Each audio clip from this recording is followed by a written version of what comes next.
What's up? What it do, y'all? It's your boy Midway J, the biggest OG. Let's get into it.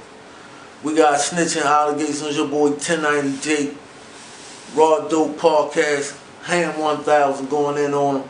Let's make this shit make sense over here. Y'all know how we do it. We're gonna tap in. We're gonna get into it, and we're gonna get right. Let's go. Listen, y'all know who Rawdop Podcast is. Hamm 1000, straight out of Baltimore. He done did a whole lot of podcasts with damn near everybody in Baltimore. He doing his thing, really about the culture. My man, I fucks with him 100. Solid guy, can't take nothing from him. Then, y'all know who the boy 1090J, he a white boy gang member, blood. He the one, I think he the gatekeeper right now of who snitching, who not. I mean, this motherfucker go pull paperwork out on the dead. I mean, I don't know who the fuck this nigga sources is, but he know who the snitch is before the snitch start motherfucking snitching. So I get it. I get it. Fat Hamm, he don't like the way motherfuckers is supporting the nigga. You feel me? A white boy that's constantly bringing down a black motherfucker with snitch allegations. I get that. I get that. So y'all gotta pay attention though. I get that.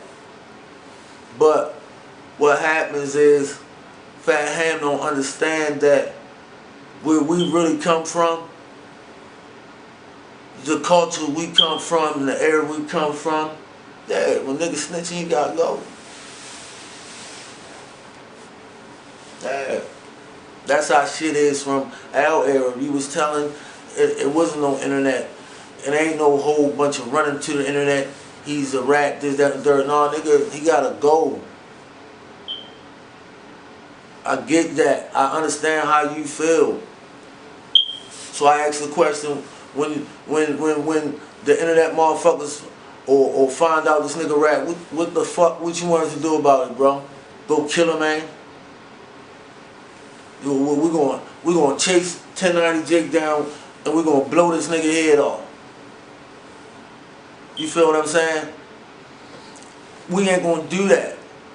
So my question to my subscribers or the people out there watching, how y'all feel about that? You know what I'm saying? The snitch shit done changed over. Is it y'all coming back for the entertainment, or the real street niggas that's really about that street G code or whatever that's keeping solid? Is y'all niggas gonna stop watching it? Fat Hamm, you my man, I love you to death, but that's my question. What the fuck do you want niggas to do? It's motherfucking snitches on YouTube every day exposing black motherfuckers, and they black. You wanna ask me how I feel about it? If coming from where we come from, yeah, that nigga should be dead. But this the internet. I get it. Motherfuckers that do care about the culture, motherfuckers care about what he doing to black motherfuckers. Yeah, you know what we doing? We sponsoring this war. We giving him money to do what he do. He upgrading his equipment. He getting paid off of that shit, and he gonna keep doing what he doing, cause he getting paid off that shit. But the rabbit hole goes deeper than 1090J. Because that's what we do over this motherfucker. We make this shit make sense. So check it out. I got some clips I done put up. You feel me? We're going to get to it so y'all can see the same thing I see, and we're going to make this shit make sense. Alright, so check this out. I don't really like going too deep in this shit because y'all know like, oh my God, he's talking conspiracy theory, yada yada yada. No, but y'all gotta understand what's happening right now. Reason you don't hear about none of these rappers that make sense in the feel good music is because I've been telling y'all the rap industry is tapped in with the prison systems. What the fuck you talking about? If y'all ain't know, I put a clip up and we're gonna check that shit out. What happened was, y'all see on the clip, the rappers got with the big billionaire niggas. If y'all ain't know, 98% of the motherfucking prisons is privately owned, if not all of them. These prison system motherfuckers, they tapped into the black culture motherfuckers. And you know what they said? They said, look, if you can help us keep these, because that was part of their contracts, if you can help us keep these prison systems filled up 90%, we give y'all stocks, we give y'all this, we give y'all blah, blah, blah, blah, blah. Right? That's when y'all start seeing the rap music evolve to what the fuck is going on now. Whole lot of shoot 'em up, bang, bang, drill music, yada, yada, yada, all that bullshit, right? Y'all gotta pay attention. And this ain't no conspiracy theories. This is a motherfucker I'm gonna show you on the clip that's telling you that went to the motherfucking well and drank the water. He been there. This ain't no shit. I don't come here with no made up shit. No, I'm telling y'all how I really feel in my heart. Allegedly, that's what the guy said happened, my niggas. So listen, y'all gotta pay attention. So listen, before we get to that, they gotta keep this shit 90% full. So they go out, tapping with the rap niggas go ahead and sign the young niggas spit the drill shit, put all their niggas on with this shit. They on that shoot 'em up, bang, bang shit. Niggas is going to jail. It's a new RICO. If y'all don't pay attention, it's a new motherfucking RICO case coming out every month on some motherfucking rap niggas. That's part of the motherfucking agenda to keep it 90% full. So y'all sit back saying, oh, what the fuck they got to do with snitching? Hold up and pay attention. Hold up and pay attention. See, with every era, motherfuckers catch on and shit get old. You feel what I'm saying? So they switch the shit up. They say, look, these motherfuckers, they ain't shooting up and killing each other fast enough. We're going to bring something different into play. You know what they brought into play? Snitching. You know what?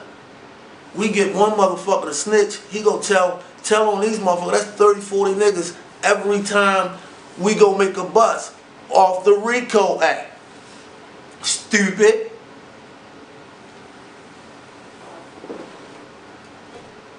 Now the white man gonna say, well, how can we make that cool going against the code of ethics and the black community where snitching is not cool? How can we make them go against what they stand and believe on?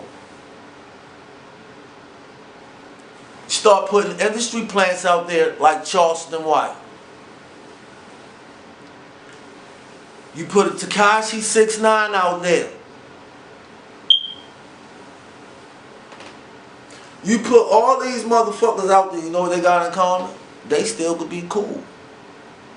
T.I. had a 1-800-tipster line when he got scared and had to help the police. Y'all still think that nigga's cool? Paperwork came out on Lil Baby. Y'all still think that nigga's cool? It's one out of 4 every motherfucker watching this shit right now. Y'all gotta snitch with you right motherfucking now. Y'all know y'all do. Y'all know the nigga snitch. But guess what? The name of the game is save your own ass.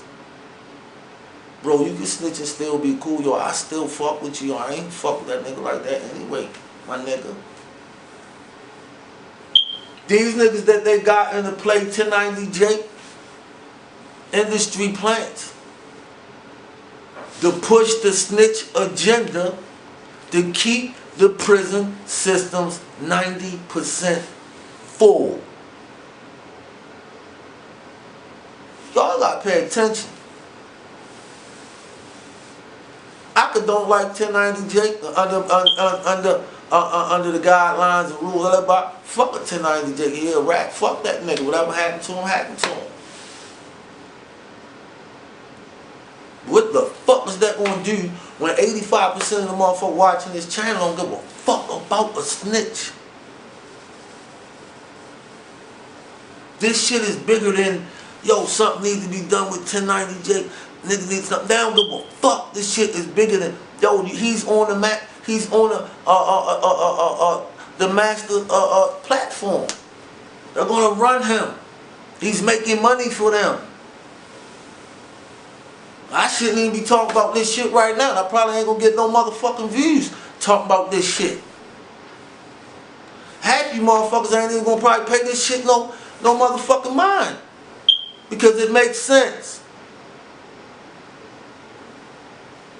And I ain't trying to wake you motherfuckers up, because you motherfuckers gonna do what the fuck y'all gonna do anyway. But I'm just trying to make this situation make sense to the motherfuckers that give a fuck about it.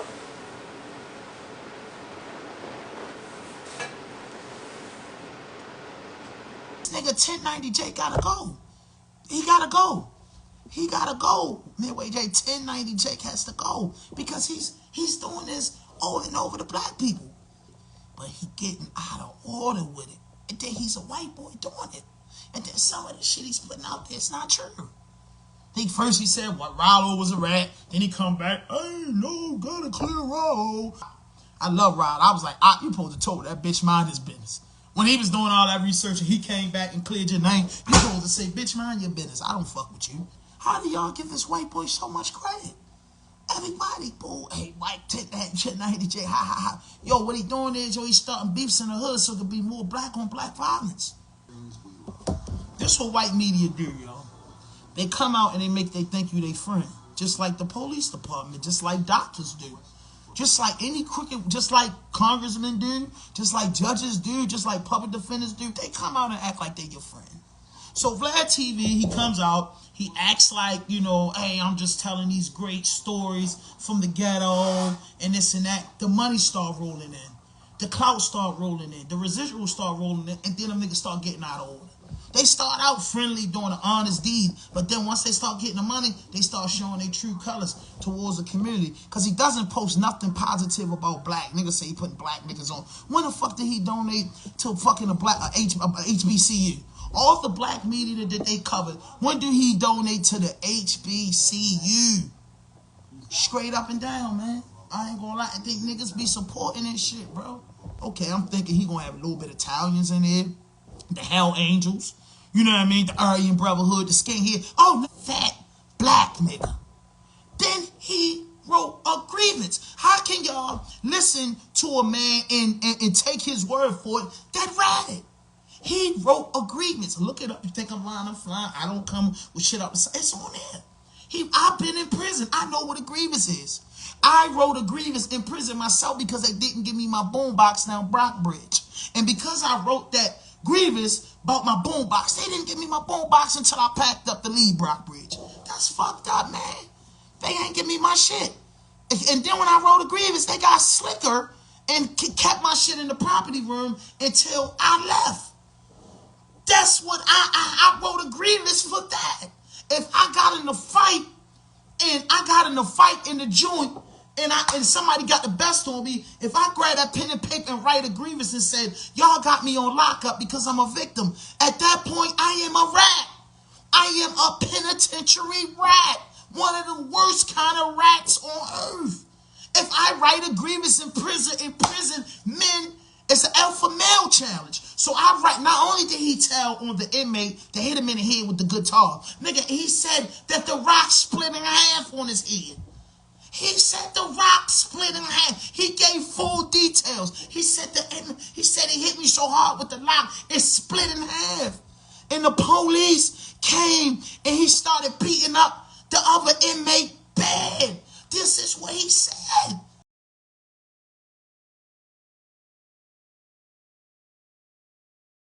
So he stands up, the CEO grabs him. Hey, come here.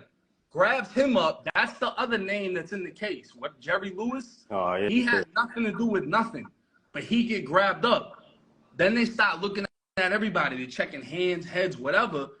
They check Mark Cherie and they see he got a fucking hole like this in the back of his head. So they take all four of us, the kid that fired me up, me, the Zoe that got fired up, and the other homie that didn't do shit. They take us all into the back of the dorm where it's like a back hallway that COs are able to come into the unit without nobody seeing them. They take us back there. They beat the fuck out of the one that fired me up, and they beat the fuck out of my bro, Jerry Lewis. beat the shit out of them. Then they take me and Mark Sherry to medical. So we got to get stitched up and shit. Administrative confinement. You got to go in there for however long it is, like 2 weeks, 3 weeks. Then you go in front of DR court. When you go in front of DR court, that's when they're like, okay, so you got hit with possession of a weapon and assault on an inmate. How do you plead? Not guilty. So they lied in the DR and said that I hit him back with a rock and he had a lock or some shit. It never happened. I just got fired up. But because this kid fired me up in front of the COs, all 4 of us went to confinement. Obviously, he went to confinement, but then the 3 of us went to confinement too. So all of us go in there, we all get hit with 120 days. After we get hit with 120 days, I write a grievance. They already know bro popped me because they fucking watched them do it. Yeah. So I'm like, yeah, I got hit with this, da-da-da-da-da, and then the COs beat the fuck out of them too. I said the COs beat the same dude that fired me up, and then they beat the other homie that had nothing to do with nothing. So they talking about, oh, you snitched on dude. How'd I snitch on dude? We already got sentenced to confinement. That already happened. We already got found guilty in confinement. But not only that, you crashed me in front of the police where they watching it, so your ass could just check in. Then they said, oh, you snitched on the police. How you snitched on the police? I thought Kodak Black did that. So you did, so you basically saying that grievance, or you know what I'm saying, the statement that people seeing is not no forward shit or no fake shit? No, I wrote that. So you definitely wrote it. They were like, oh, it says Mark Cherry. Nah, Mark Sherry is somebody else. That was a Zoe that got hit in the back of his head. He's from from Broward County or something. So they gonna be on you. They're gonna be like, so I thought, you know what I'm saying, I thought niggas ain't supposed to write nothing. You're supposed to not talk to the police and say shit. So like, how do you answer to the people who gonna say that? This is a grievance. The grievance goes to the warden, then goes to classification. If you want to do something about a 1090 Jake, you got to do something about the music industry in a whole, bro. It's 1090 Jake's going to pop up every fucking 2 weeks. You got fucking Young Thug and that motherfucker right now. Motherfuckers done pulled paperwork up on him. I seen some shit on the internet allegedly. I don't know how true it is. I seen it. They still gonna love Thugger? Y'all gotta pay attention, and for the ones that care about it, boycott them. Fuck 1090J. Cause Fat ain't got a motherfucking point. He ain't seen that motherfucking skinhead, white cartel, Mexican, no motherfucking body pulled up for motherfucking snitching with black motherfuckers. So if you into your black power shit, and you with the black people, boycott that motherfucker. Share that shit from Rawdop Podcast. Push that shit so they can stop fucking watching. Because I don't even watch the motherfucker. I know who he is. I might slide through when I need some motherfucking information, because you could take a page from everybody's motherfucking book.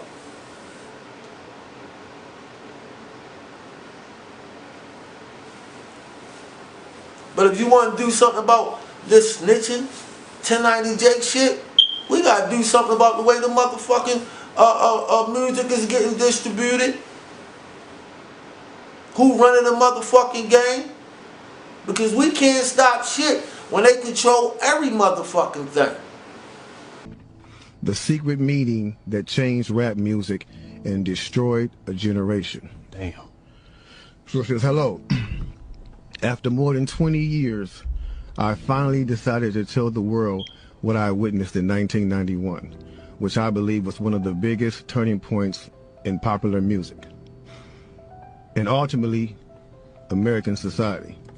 I have struggled for a long time weighing the pros and cons of making my story public, as I was reluctant to implicate the individuals who were present that day. So I've simply decided to leave out the names and all the details that may risk my personal well-being and that of those who were, like me, dragged into something they weren't ready for. Damn. So look, so he says, between the late 80s and early 90s, I was what you may call a decision maker with one of the more established companies in the music industry. I came to Europe in the early 80s and quickly established myself in the business. The industry was different back then, since technology and media weren't accessible to people like that, like they are today. The industry had more control over the public and had the means to influence them any way it wanted. Right. This may explain why in early 1991, I was invited to attend a closed-door meeting with a small group of business insiders to discuss rap music's new direction. Rap music's new direction. Yeah. Little did I know we would be asked to participate in one of the most unethical and destructive business practices ever seen. Crazy. So this was the meeting. The meeting was held at a private residence on the outskirts of Los Angeles. I remember about 25 to 30 people were being there. Right. Most of them familiar faces. Speaking of those I knew, we joked about the theme of the meeting, as many of us did not care for rap and failed to see the purpose of being invited to a private meeting to discuss the future of hip-hop. Talk to him. Among the attendees was a small group of unfamiliar faces who stayed to themselves and made no attempt to socialize beyond their circle. Based on their behavior and formal appearances, they didn't seem to be from our industry. Our casual chatter was interrupted when we were asked to sign the confidentiality agreement, preventing us from publicly discussing the information presented during the meeting. Needless to say, this intrigued, in some cases, disturbed many of us.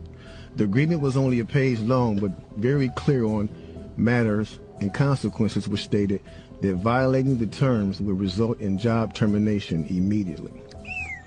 We asked several people what this meeting was about and the reason for such secrecy, but could not find anyone who had the answers for us. A few people refused to sign and walked out. Nobody stopped them. I was tempted to follow, but curiosity got the best of me. That's right. A man who was part of the unfamiliar group collected all the agreements from us. So now it's going to get to the good part because the meeting about to start. Talk to him, G. It says, quickly after the meeting began, hold on one second. Get your popcorn, y'all. Popcorn, get your pistol, no sweat. For real though. Quickly after this meeting began, one of the industry colleagues, who shall remain nameless like everybody else, thanked us for attending. He then gave the floor to a man who only introduced himself by first name and gave no other details about his personal background. I think he was the owner of the residence, but that was never confirmed. He briefly praised all of us for the success we had achieved in our industries and congratulated us for being selected as part of this small group of decision makers. At this point, I began to feel slightly uncomfortable in the strangeness of this gathering. The subject quickly changed as the speaker went on to tell us that the respective companies we represented had invested in a very profitable industry, which could become even more rewarding with our active involvement. Damn. He explained that the companies we worked for had invested millions into the building of privately owned prisons, and that our positions of influence in the music industry would actually impact the profitability of these investments. Then he says, I remember many of us in the group immediately looking at each other in awe and confusion. At the same time, I didn't know what a private prison was, but I wasn't the only one. Sure enough, someone asked what these prisons were and what any of this had to do with music. We were told that these prisons were built by privately owned companies who received funding from the government based on the number of inmates. The more inmates, the more the government would pay these prisons.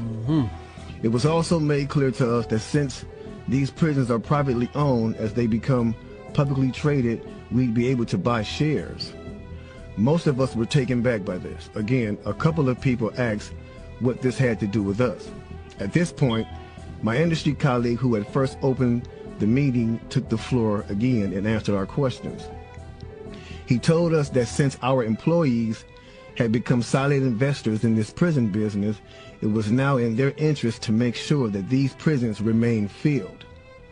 Our job would be to help make this happen by making music which promote criminal behavior, rap being the music of choice. He assured us that this would be a great situation for us because rap music was becoming an increasingly profitable market for our companies, and as employees, we also be able to buy stocks in these prisons. Immediately, silence came over the room. You could have heard a pin drop. I remember looking around to make sure I wasn't dreaming and saw half of the people with dropped jaws. My daze was interrupted when someone shouted, "Is this a fucking joke?" At this point, things became chaotic. Right. Two of the men who were part of the unfamiliar group grabbed the man who shouted and attempted to remove him from the house. A few of us, myself included, tried to intervene. One of them pulled out a gun, and we all backed off. They separated us from the crowd, and all four of us was escorted outside. My industry colleague, who opened up the meeting earlier, hurried out to meet us and reminded us that we had signed an agreement and would suffer the consequences of speaking out about this publicly, or even those who attended the meeting. Damn. I asked him, why was he involved with something so corrupt? And he replied, "It's bigger than the music business and nothing we can do. No, it's bigger than the music business and nothing we want to challenge without risking consequences." We all protested as we walked back into the house. I remember word for word the last thing he said. "It's out of my hands now. Just remember you signed an agreement." He then closed the door behind him. The men rushed us to our car and actually waited until we drove off the property. Damn. You know, this person actually ended up leaving the music industry after this happened. A few years after this, he ended up leaving the music industry. Okay. And he said he just, like, you know, over the years he just felt guilty, because he said as he sat back and he watched these plans come to a reality Over 2 decades. he sat back and was like, wow, they really pulled it off. Yeah. They control your channel right now. They're controlling mine. The fuck can you do?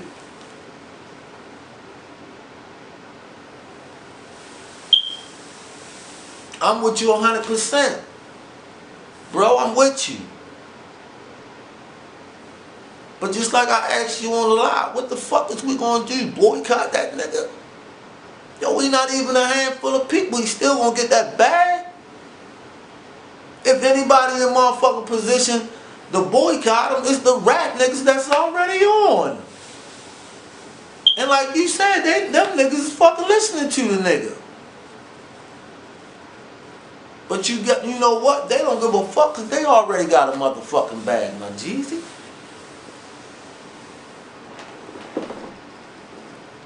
The fuck is really up? So I mean, that's my, I ain't, you know what I'm saying? That's really my take. That's what it was happening. Any Charleston Whites, any 1090 Jakes that y'all see come up, and that's me. Their industry plants, they're pushing that agenda so motherfuckers can feel as though it's cool. So when motherfuckers get locked up, they get that motherfucking RICO law. They take 30, 40 motherfuckers with them and keep these prison systems fucking populated. That was the plan. Check out the videos. I don't make no shit up. Pay fucking attention. Fuck. And the ratting thing now is getting watered the fuck down. I guarantee you it's a motherfucking rat. Right? You niggas be with, yo, come on, bro. Niggas is fucking with the rats. 1 out of 4 niggas with a rat. Half the niggas watching this shit right now, probably in the car or right next to a nigga with a rat, bro. I'm so sick of hearing about this rat. Yo, everybody a fucking rat, man. All these niggas is rats. Or potential rats. Or I ain't been in a situation and been a rat. Come on, yo. But I'm just so I don't fucking watch the nigga. I never ratted on a motherfucking nigga. I don't do that shit. Niggas know what it is with me. If it was my call, if nigga was in my camp or whatever the fuck the situation is, the nigga wouldn't be doing his 1090 J videos no more. The fuck you want me to say, bro? Fuck that nigga. Use your platform to stop that nigga bag as much as you can. But if you really want to change that shit, bro, we gotta change how the fuck we distribute them. We gotta be the niggas in control. Because we on that platform now. But understand this. When you see these 1090 Jake niggas popping up, you know what the fuck the situation is about. That's all. They here for a reason. So they can push that shit to the youngins, so the youngins can keep that shit going, break the law, get the bag for the music shit, break the law and telling everybody, and the white people using them for a puppet. Nothing against white people, I fuck with y'all, but they in control. Them and the Jews running this shit. Excuse me, y'all, I ain't supposed to say that, but I'm new to this YouTube shit.